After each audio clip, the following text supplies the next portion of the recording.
భగవంతుడికి అభిషేకం సూక్తములతో జరుగుతుంటే ఆయన ప్రసన్నుడవుతాడు. ఓహ్, ఏమిరా వీళ్ళ భక్తి అని ఆనందిస్తాడు. ఓం నమో వెంకటేశాయ. మేము మార్కెట్ నుంచి వచ్చామండి, వెస్ట్ గోదావరి.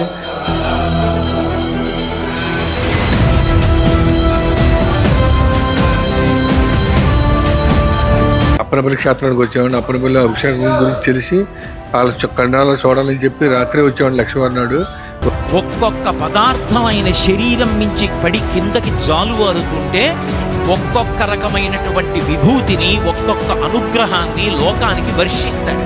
అది ఆయన కొరకు కాదు, మన కొరకు. అత్యంత తేలికగా సమస్తమైనటువంటి ఈప్సితములను తీర్చుకోవడానికి తేలికైన మార్గంగా సమస్త శాస్త్రాలు దేన్ని చెప్తాయంటే అభిషేకాన్ని చెప్తాయి. ఎందుకని అంటే అక్కడ సూక్త పఠనంతో అభిషేకం చేస్తుంటే ఇక్కడికి వచ్చి కూర్చుని చూస్తుంటే చాలు.